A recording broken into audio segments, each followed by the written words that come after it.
मंच पे मौजूद दिल्ली की शिक्षा मंत्री, पावर मिनिस्टर आतिशी जी, हमारे पावर सेक्रेटरी शूरवीर सिंह जी, इस क्षेत्र के लोकल एमएलए अखिलेश त्रिपाठी जी, हमारे लोकल काउंसलर्स, यहाँ पे आए हुए डीटीएल के सभी अधिकारीगण, डीएमआरसी के सभी अधिकारी और आए हुए सभी भाइयों बहनों माताओं बुजुर्गों, आप सब लोगों को मेरा नमस्कार, सबको मेरा प्रणाम। आज 42 नए चार्जिंग स्टेशंस और बनाए जा रहे हैं, चालू किए जा रहे हैं। 11 अभी कुछ महीने पहले चालू किए गए थे डीटीएल की तरफ से, तो ये टोटल 53 हुए।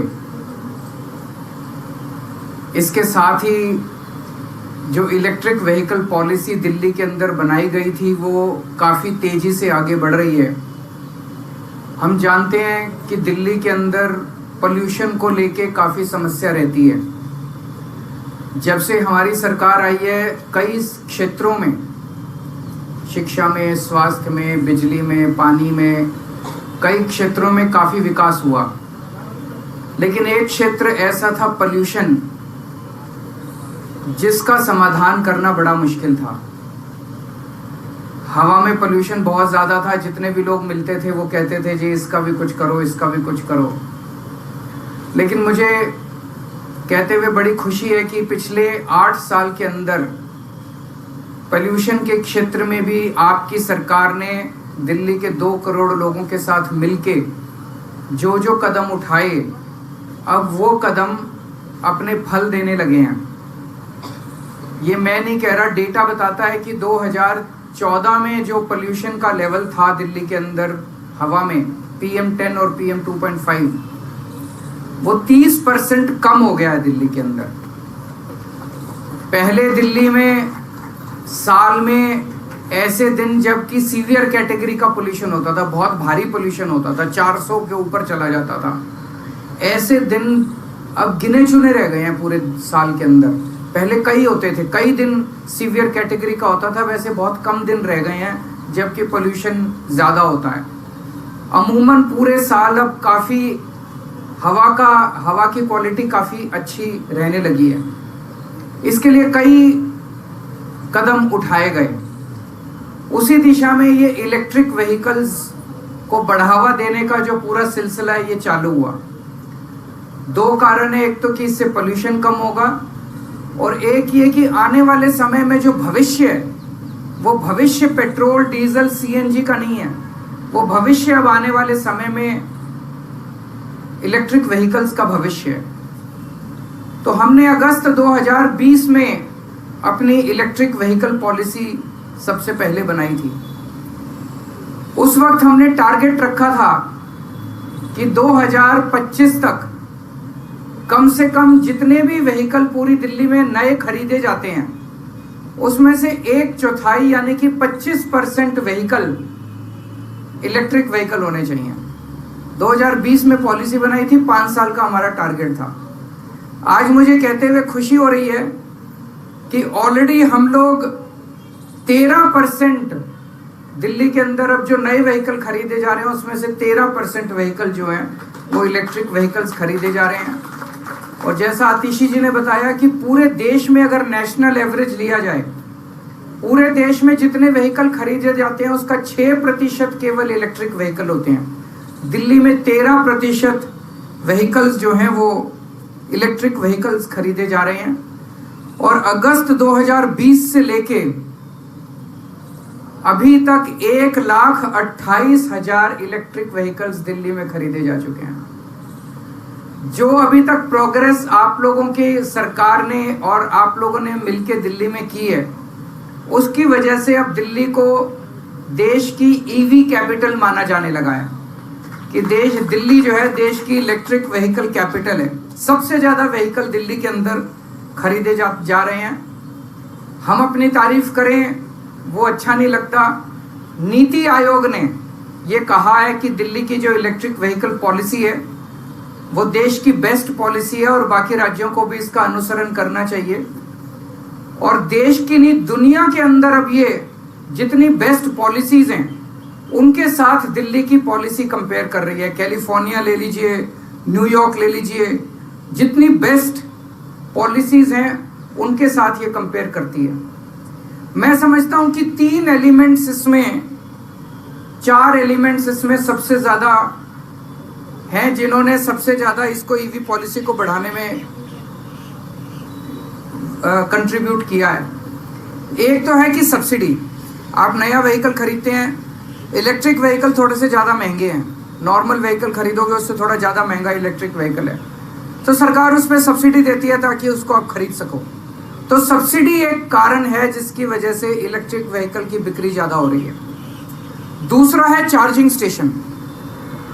दिल्ली में जगह जगह चारों तरफ हम लोगों ने चार्जिंग स्टेशन बना दिए, क्योंकि जब भी कोई नया व्हीकल खरीदता है, बिजली वाला इलेक्ट्रिक व्हीकल, उसको ये होता है यार मैं चार्जिंग कहाँ करूँगा। घर से निकला 3-4 किलोमीटर पे जाके मान लो कि डिस्चार्ज हो गया, तो मैं चार्जिंग कहाँ करूँगा। तो अगर चार्जिंग स्टेशंस का एडिक्वेट नेटवर्क नहीं बनेगा तब तक सक्सेसफुल नहीं हो सकती पॉलिसी। तो जितनी तेजी के साथ दिल्ली के अंदर नए नए चार्जिंग स्टेशंस बनाए जा रहे हैं उसने काफ़ी कंट्रीब्यूट किया है। तीसरा है रेट।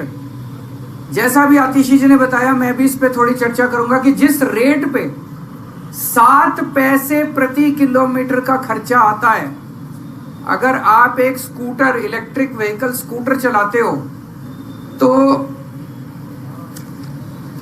इलेक्ट्रिक व्हीकल स्कूटर चलाने में पेट्रोल से अगर स्कूटर चलता है तो 2.25 रुपए प्रति किलोमीटर का खर्चा आता है, और अगर आप इलेक्ट्रिक व्हीकल से चलाते हो तो 7 पैसे प्रति किलोमीटर का खर्चा आता है।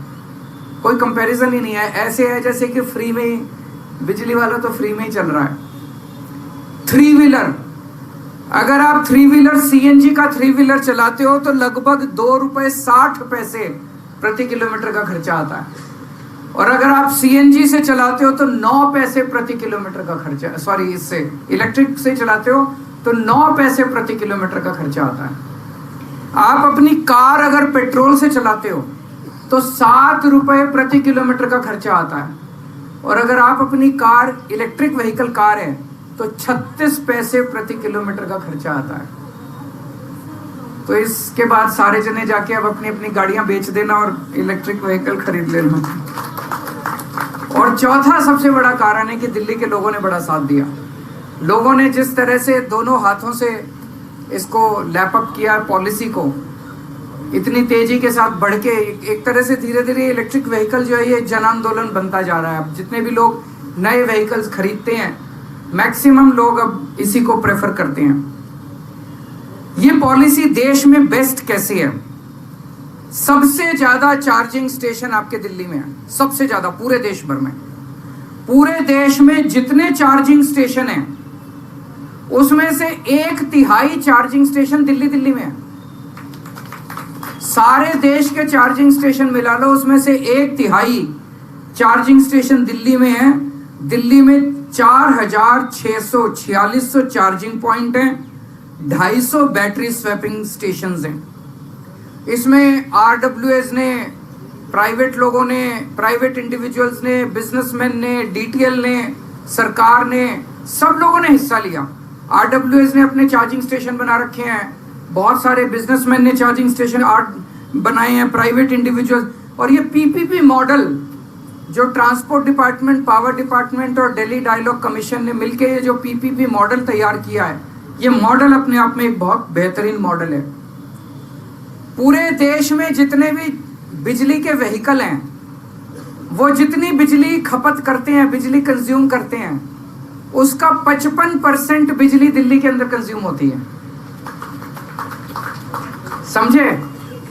देश में जितने भी बिजली के व्हीकल हैं, स्कूटर हैं, गाड़ियां हैं, बसें हैं, जितने भी बिजली के व्हीकल्स हैं, वो जितनी बिजली कंज्यूम करते हैं उसमें से 55% बिजली दिल्ली में कंज्यूम होती है। इसका मतलब आधे से ज्यादा, पूरे देश का आधे से ज्यादा इलेक्ट्रिक व्हीकल दिल्ली के अंदर चल रहा है।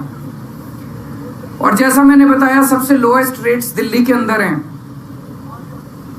तो ये दिल्ली की जो पॉलिसी है, ये एक तरह से पूरी दुनिया की बेस्ट पॉलिसी है। एक एक करके दिल्ली का हर क्षेत्र के अंदर नाम हो रहा है।